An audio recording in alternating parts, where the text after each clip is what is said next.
Tennessee is now in session. God save the United States, the state of Tennessee, and this honorable court. Please be seated. Good morning and welcome to the July East Tennessee docket for the Court of Criminal Appeals. I'm Judge John Campbell. I am from Shelby County. I'll be the presiding judge today. To my right, to your left, is Judge Greenholtz from Hamilton County. And to my left, to your right, is Judge Hickson from Knox County. And will be your panel today. As y'all are familiar with the rules, 20 minutes per side. Appellant can ask for some time for rebuttal. Please ask for it at the beginning of your presentation. I believe the clock will be being kept by the clerk, so we'll have the light to let you know when you're getting close to your time. We have read your briefs. We haven't necessarily read all the records, so just be aware of that. Are there any preliminary matters? No, Your Honor. You may call the first case for us, please. State of Tennessee versus Amanda Jean Phillips.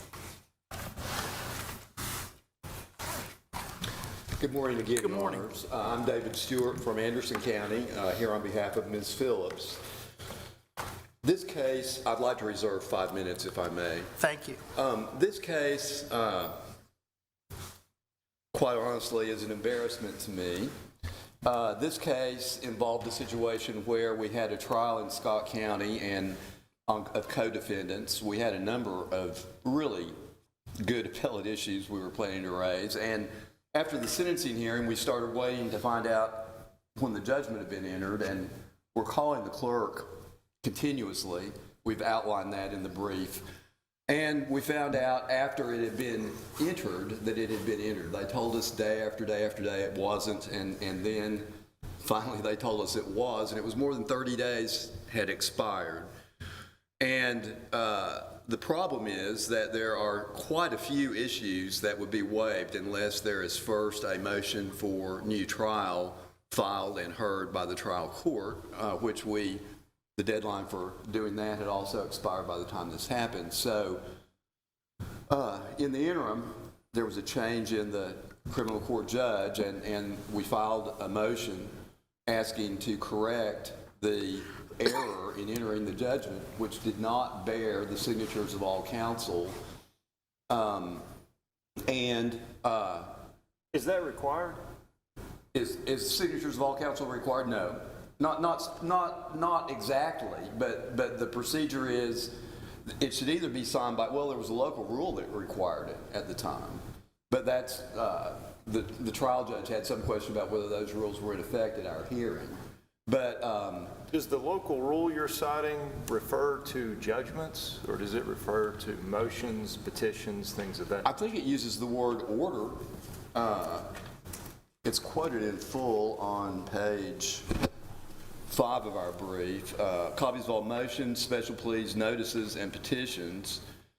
And then... so it doesn't mention judgments of the court? I thought it mentioned orders. Part C is what you're referring to. Yeah, subsection C.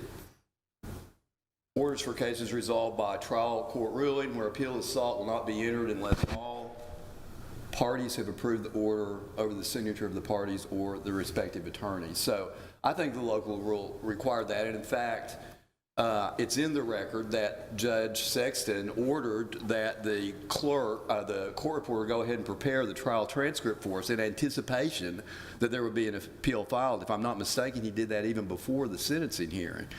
Did it come out at the hearing on the motion that the district attorney had texted you and said that the judgments were ready to be filed, and you had indicated to them to place a copy in your box and that they had done so? Wasn't that brought out at the hearing? Well, they had texted me, and I acknowledged overlooking the text. In fact, they had a couple of text numbers that they used, and I acknowledged that I'd missed them. We didn't put the texts themselves in the record because I don't know why we didn't, but we didn't, but so I don't guess I should talk about the substance of it, but the text did not alert me to the fact that a judgment had been handed in to the clerk. And I actually didn't see them in time, but if I had seen them, I don't know if it would have done the trick in that regard. But didn't you concede at the hearing, though, that they had at least texted you on May the 20th and that you had asked them to place a copy of the judgment in your box?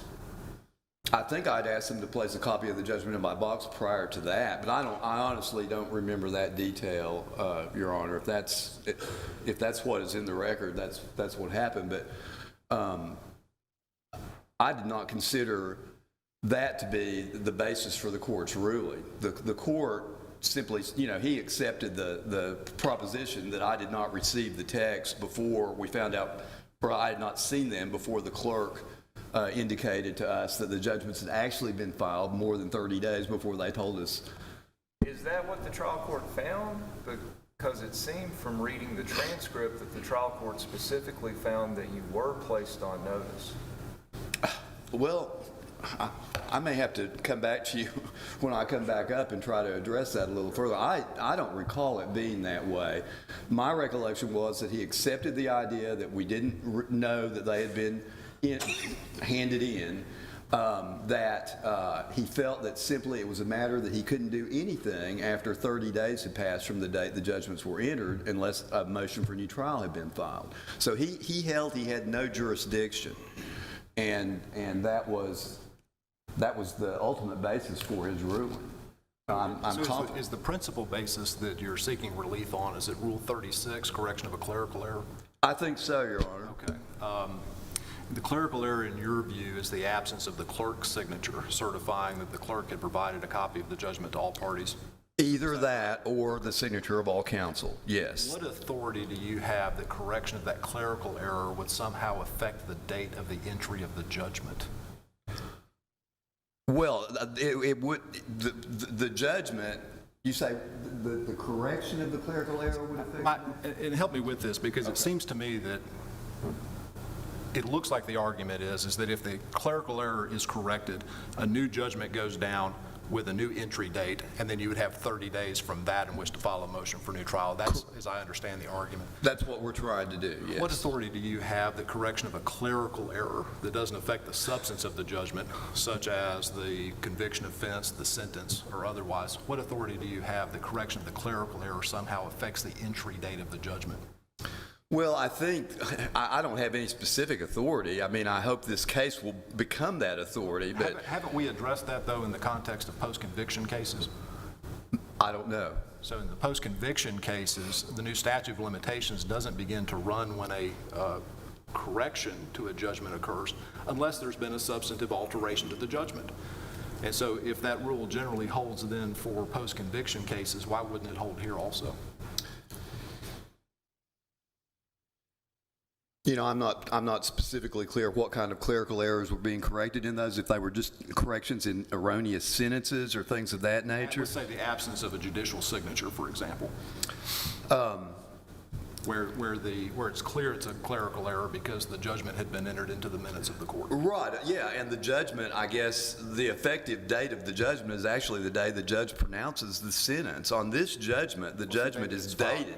It's the date that it's filed with the clerk, is that right? Well, I believe that it may actually, in looking at these rules, I think it may actually be when the judge pronounced the sentence, that's the effective date of the judgment, and this judgment is signed on the date of the sentencing hearing, is dated. If that's the case, then doesn't that undermine your position? Because if the effective date of the judgment is the date of sentence, you wouldn't have had to wait then for the paper. Well, I think the effective date when you file your motion for new trial, though, would be 30 days after the entered judgment has been filed with the clerk. I don't think a judgment can be pronounced and thereby, quote, entered and then I agree with you. Dated that day, but then I agree with you. 6 weeks later it gets filed with the clerk.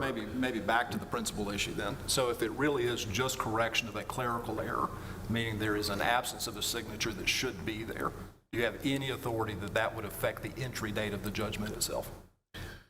I don't think it does affect the entry date of that judgment. I do think it makes it a judgment that needs... You'd be untimely under any circumstance. It would be untimely for any circumstance. If it doesn't affect the entry date of the judgment, you're past the 30 days. Well, I think what you end up with is a judgment that gets entered more.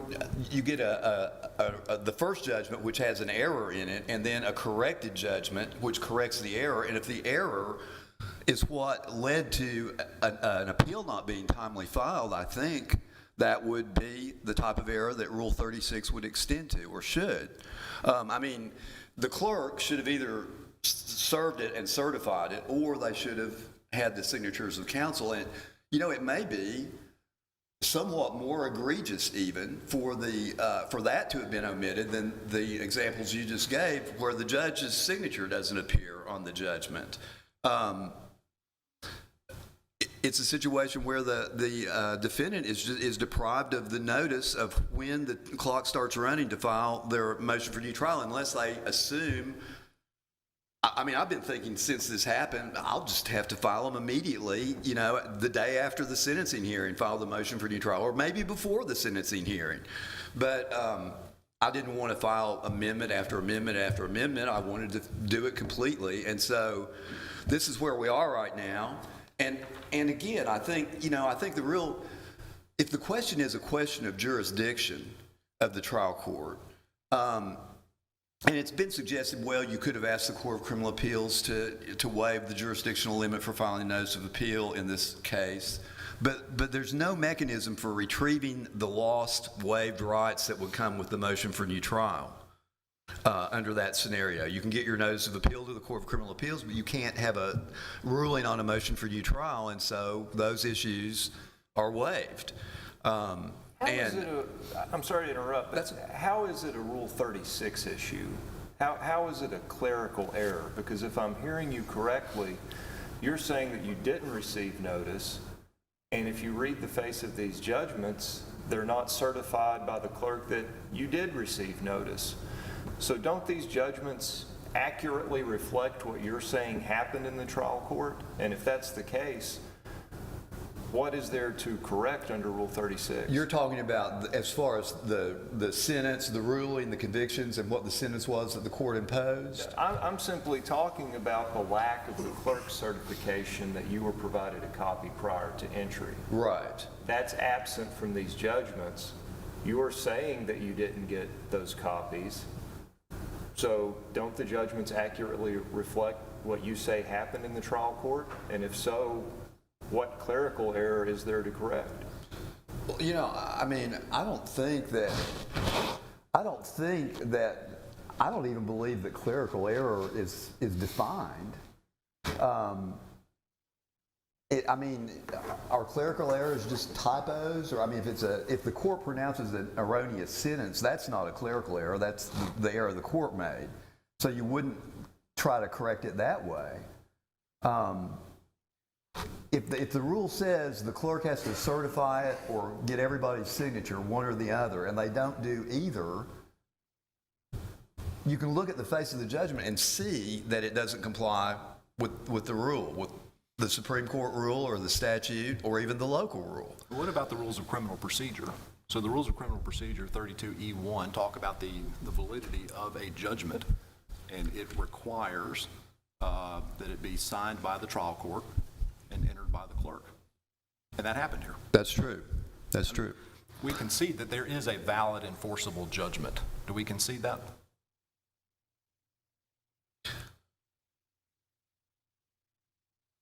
I think, I'm thinking about that. I think there is, I'm not sure. I don't think I'm quite willing to concede that. I think there is an argument, which we have not strongly made, but I think there could be an argument made that these judgments are actually void when they don't comply with all the rules.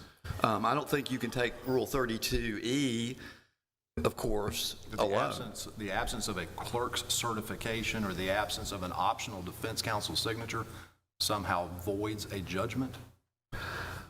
It seems to me that it's a denial of due process. If a judgment's entered in violation of someone's due process rights, whether they're procedural or substantive, I think it's void.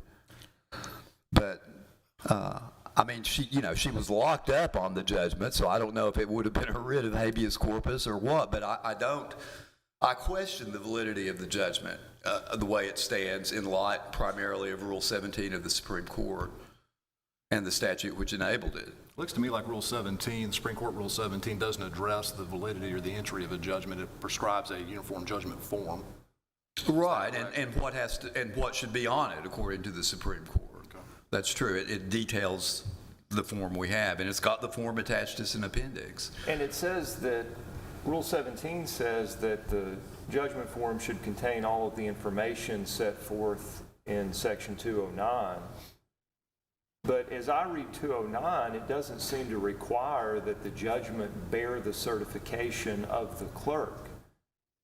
Section 209 simply says that the judgment shall be made available to counsel prior to entry. That is true. So can we even say that this judgment doesn't comply with 209 or the similarly worded language in the local rule? I would say it does not comply with the local rules. In what way? Well, maybe I shouldn't have said that. Let me just look at that again very quickly. In any case, I mean, it's interesting to me that we're talking about the local rules. The local rule couldn't have a different provision for the validity and entry of a judgment than either the statute or the rules of criminal procedure, right? I think you're right. So the local rule here isn't particularly relevant, is it? That's pretty much what I think. Okay, that's fair. I don't totally disagree with that, but I do think that just because the statute doesn't prescribe it for the judgment, that when the Supreme Court in enacting, the statute does tell the Supreme Court make a rule to implement this, which the Supreme Court did, and when the Supreme Court did that, that has the same force of law as the statute, a rule of court of that nature. And so Rule 17 alone was violated in this case. And I guess really the issue, as I understand it from the questioning probably, would be, is that violation, can we call that a clerical error? Let me, because this, I find this an interesting argument. First of all, if you look at what the uniform judgment's supposed to have, prescribed by the Supreme Court, we would get, as a trial judge, I'd get back mistakes all the time, and it'd be a clerical error, error in jail credit or something like that.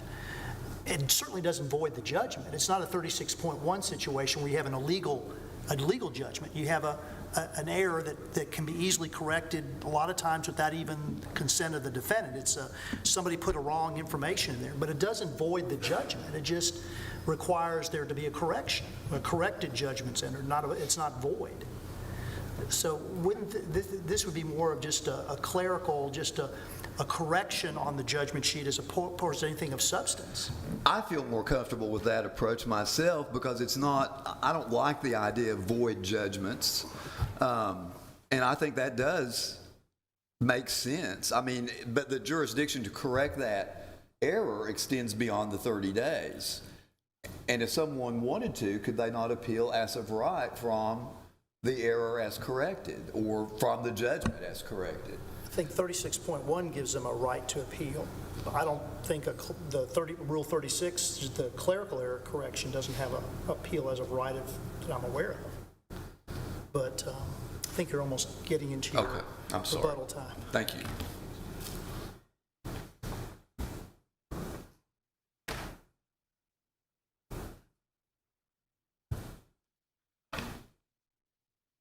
General Groves, maybe before you start into the argument, this is where I think the issue that the appellant is raising really, where the issue is met. So 4035-209E1, in mandatory language, the legislature says that if the judgment is not signed by the parties, the clerk shall make a copy of the document available to the parties before entry of the judgment itself. And so Rule 17 only provides a mechanism by which to further the legislature's intent. It could be argued that the the court clerk's actions in presenting the judgment to all parties before it's entered is a condition precedent to the validity or to the entry of a valid judgment. What's your response to that? And the defendant cites absolutely no authority for that proposition. I just read the statute. Mm-hmm. So the statute seems to have a mandatory duty with regard to the entry of a judgment. So if the statute's not authority, I'm not sure what else would be. What's the state's best argument on the language of the statute? So as we discussed in the brief, this court has also held that technical noncompliance with other statutory requirements for judgments do not render the judgment void. For instance, if a trial court combines separate judgments of conviction into one, when you're supposed to have a separate judgment for every offense, that doesn't render the judgment void. There's also a case we've cited where the lack of a judge's signature even doesn't render the judgment void. So if these other technical, non-compliant violations of statutory provisions don't nullify the judgment, then neither should this. Weren't those in a habeas context, though? And that's exactly how you attack collaterally a judgment for being void. So we're arguing that the defendant here is essentially bringing a habeas action, but without complying with all the procedural requirements of doing so. And I just want to emphasize, in the trial court, that was the defendant's position, that he did not mention this clerical error argument at all. He was arguing these judgments are final, but they're facially invalid and void. And the only way to collaterally attack a void judgment is by bringing a habeas action. And he failed to do so. So the motion was subject to dismissal and being denied just based on that ground alone. But then you're also saying that this type of infirmity would not render the judgment void. So are you saying he's just out of court then? Yeah, as an alternative argument, we're arguing that they're not void. Ms. Phillips has an alternative remedy. Is that really fair, though, if what he says happened actually happened, that he was calling up to the clerk's office, or his office was asking whether these judgments had been entered. He apparently received some incorrect information and didn't find out until much later that they had been filed, and by then he was past his 30-day window to file a motion for new trial. Is he being afforded due process under that scenario? If the defendant wants to raise a due process claim, the correct way to do that would be to file a petition for post-conviction relief, not to file a motion that's essentially seeking habeas relief. So if there was a due process violation, there's a procedure that the defendant can avail herself to seek a delayed appeal. And there's specifically a provision that says if the due process violation resulted in you filing an untimely motion for new trial, the post-conviction court can allow you to refile a motion for new trial, and thereby preserving all these issues that were mentioned that the defendant would like to preserve for direct appeal under plenary review. And that simply was not done here. So that's the remedy that Ms. Phillips should have sought if she thought that this was a due process violation. But the judgments are not void.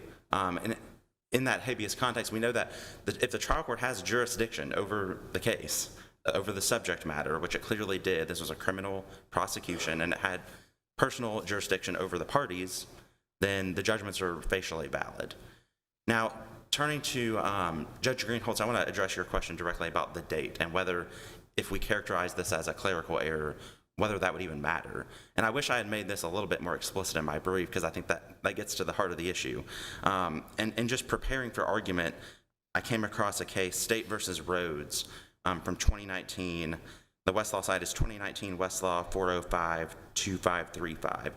And the court said, it is well established that an amended or corrected judgment operates upon the existing judgment and generally does not restart the time for filing a tolling motion, such as a Rule 33 motion for new trial, or in that case, a notice of appeal. The court said it was well established that amending or correcting the judgment just does not restart the clock. So even if this court... It would in a post-conviction context, though, right? Different statute of limitations, different principles, but hasn't this court held that where a judgment is amended substantively, that the one-year statute of limitations begins to run anew in a post-conviction context? I don't know the answer to that off the top of my head. That would be consistent with the rule that I just read. And I also came across a case, State versus Presley from 2008, that's articulating this same rule. And it was very interesting because it actually involved a new judgment that included the signature of defense counsel when the original judgment did not. And the court explained that appeared to be the only difference between the original judgment and the next judgment that was filed. And it really mattered in that case because of when the motion for new trial was filed. It would have been untimely if you were using the date of the original judgments, but if you use the date of the subsequent judgment, then it would have been timely. And the court again explained that the corrected judgment operates upon the existing judgment. It just doesn't restart the time, even if the thing that was corrected was the signature of defense counsel. And I don't take the defendant to be contesting that the judgments were final. I want to make that clear. In the trial court, he was explicitly asked that, and he said, no, the judgments are final. We're just arguing that they're void. But they clearly were final because 30 days had elapsed since they were entered without a notice of appeal or other post-trial motion being filed. Can they be final if they're void?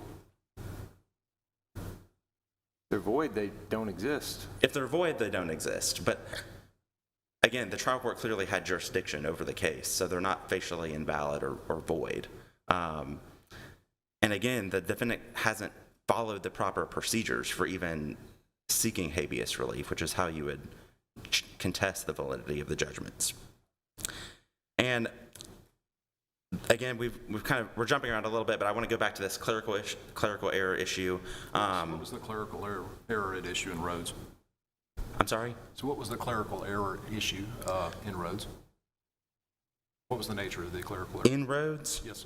I don't recall what the precise clerical error that they were addressing in Rhodes was. I was mainly taking the statement of law that case is reciting for this proposition that it doesn't restart the clock. And in fact, I'm not particularly sure that it was a clerical error. It was just that they were remarking that if you have an amended or corrected judgment for any reason, that it would operate upon the existing judgment. But to Judge Hickson's point about whether this is even a clerical error, I think it's clearly not, because a clerical error is something that you're supposed to be able to look at the sentencing hearing transcript and see obviously what occurred in the trial court and then correct it. And usually it's a typographical error of some sort where the trial court may have sentenced the defendant to 7 years and the judgment reflects that it was 8. But here, I think if you were to think about what type of relief this court might grant if it characterized it as a clerical error, what would you do? Would you remand to have defense counsel sign the judgment? Or would you remand to have the clerk certify that the judgments weren't made available to the parties? And I think that we even have to ask that illustrates that this is not a clerical error, because it's supposed to be obvious from the face of the record what actually happened. And on defense counsel's rendering, he didn't receive the judgments. He didn't sign them, so that's not an error. And if the clerk didn't provide them to the parties beforehand, then the lack of the certification would not be an error either. So our bottom line argument is that the defendant has really sought the wrong form of relief in this case. The correct remedy would have been to seek post-conviction relief by way of a delayed appeal so that the defendant could present this due process claim to a post-conviction court, and the failure to do so precludes relief here. Would the statute of limitations for post-conviction relief start at the entry of the June judgment? No, the statute of limitations 30 days following, I guess. The statute of limitations for filing a post-conviction petition starts when the judgment becomes final. So the judgment was from the June judgment, 30 days, and then 1 year. Well, it was filed June 2nd, and so it would have become final in July 5th, I think, because there was a holiday and a weekend in there. Right. But it would have become final on July 5th, 2022. And so there is no post-conviction relief available, is there? Not anymore. Okay. No. Unless the court has further questions, we respectfully ask the court to affirm the judgment of the trial court.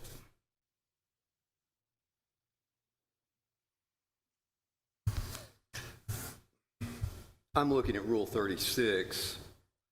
I think the plain language of the rule, it says the court may correct at any time clerical mistakes in judgments, orders, or other parts of the record, and errors in the record arising from oversight or omission.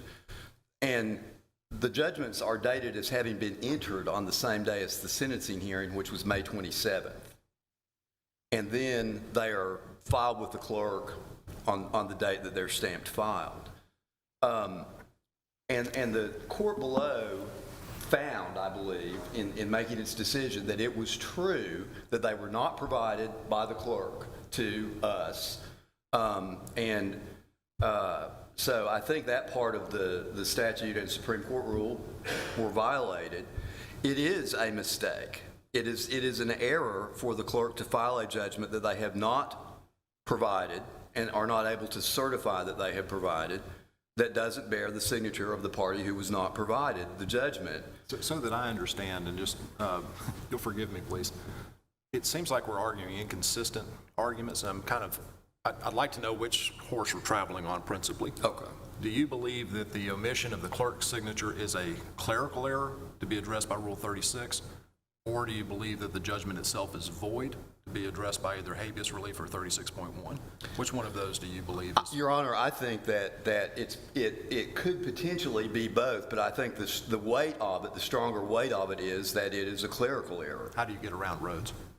How do I get around Rhodes? Yes, sir. I think, I haven't studied Rhodes, so I don't know honestly how to answer that. But I think, from my point of view, there has to be something distinguishing Rhodes from this, because the situation is just, it's so ridiculously unfair that it defies the imagination. And if it's true that the deadline for filing a post-conviction relief has already passed, then, the only thing she would have left would be an argument sometime in habeas corpus that it's void, and I don't want to sit here and say that it's not.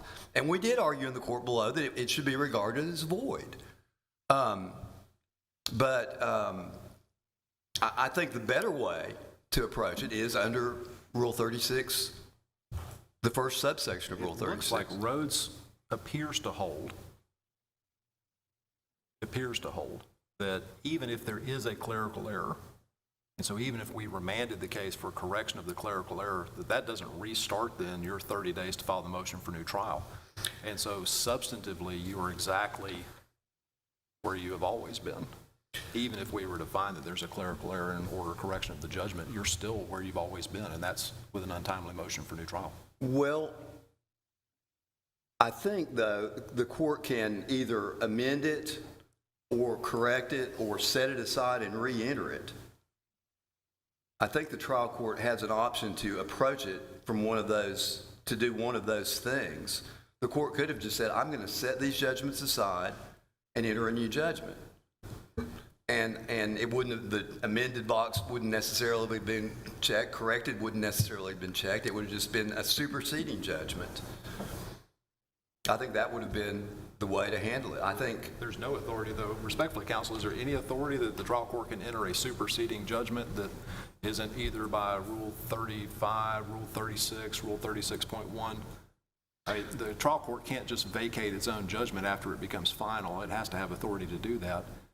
Rule 36 doesn't get us there, I don't think, does it? I'm honestly not sure. That's fair. That's fair. Okay. I don't think I'll argue anymore right now. Okay, Thank you. Thank you, sir.